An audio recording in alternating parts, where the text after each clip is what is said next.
Assalamualaikum warahmatullahi wabarakatuh. Waalaikumsalam warahmatullahi wabarakatuh. Perkenalkan, kula Muhammad Rehanu Putra, nomor absen sekawan welas. Perkenalkan, nama kula Bima Fezullah, absen 6. Perkenalkan kula Muhammad Fatir Ilham, absen gangsal welas. Perkenalkan, nama kula Muhammad Tegar Maulana Burhanuddin, nomor absen 19. Sugeng dalu para pamirsa sedaya.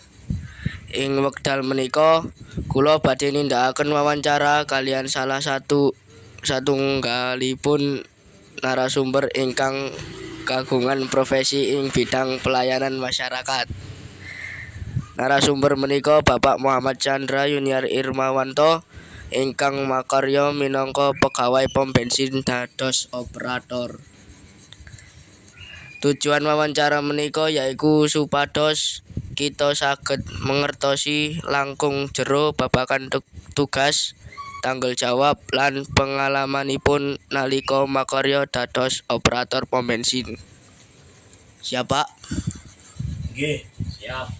Ngajeng-ajeng setunggal.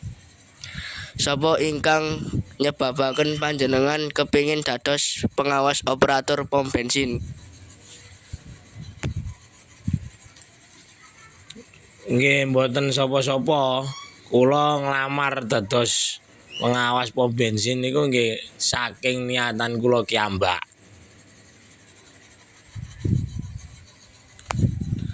Napa tugas-tugas utama panjenengan saben dinten nalika makarya wonten ing pom bensin? Tugas utamane pengawas pom bensin niku mestikaken dodolan bensine saged lancar. Nggih, stoke aman. Gitu. Kali tiang tumbas bensin niku nyaman lan aman ten kene pom bensine. Dadose eco mboten enten sing dirugiaken.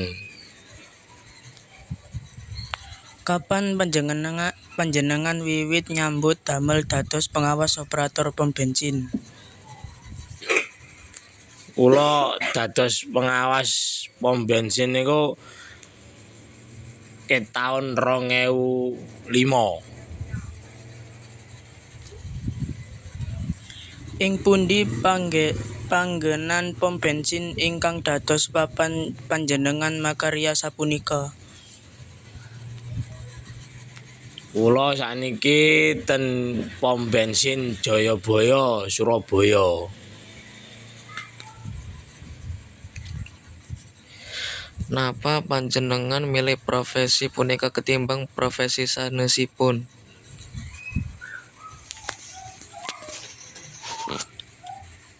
Kula milih profesi niki merga cocok kalian niat lan keterampilan kula ingkang saged mimpin tiyang kathah nggih supaya dados sukses lan lancar megawenipun. Kados pundi pengalaman paling kelingan nalika panjenengan makarya dados pengawas operator pom bensin? Pengalaman ingkang kula eling niku pas kula saged mbeta audit ingkang dipun laksanakaken kalian Pertamina saged lolos ten kene pom bensin merga karyawane operatore saged angsal hadiah ngoten.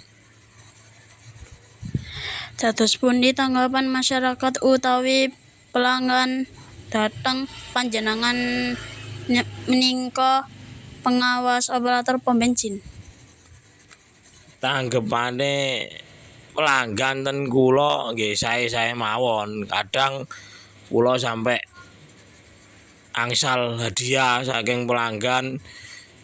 Nggih niku rupa arta kula bagiaken ten kene kanca-kanca sedaya terutama operator pom bensin ben napa ben operator niku seneng kerjane niku mboten enten beban nggih lancar-lancar sedaya. Dados pundi pangajeng-ajeng panjenengan kangge masa ngajeng babagan profesi punika? Pangajeng-ajeng kula niku supaya sedaya ingkang kerja ten kene pom bensin nggih sehat walafiat sedaya, kerjane lancar nggih, saged mundhak bayarane nggih, juragane tambah makmur ngoten. Ipun matur nuwun saged dumateng Bapak Muhammad Chandra Yuniar Irmawanto ingkang sampun kersa ngonake wekdalipun kangge kula ing wawancara menika.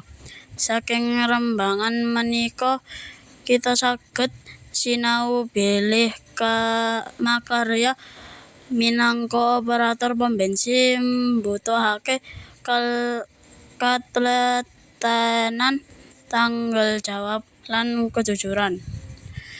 Mugi pengalaman lan piwulang saking panjenengan saged dados inspirasi kangge para pemirsa sedaya.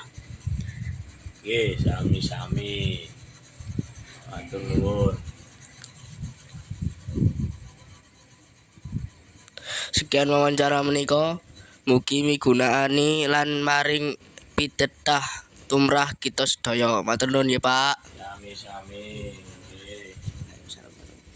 Assalamualaikum warahmatullahi wabarakatuh. Waalaikumsalam warahmatullahi wabarakatuh.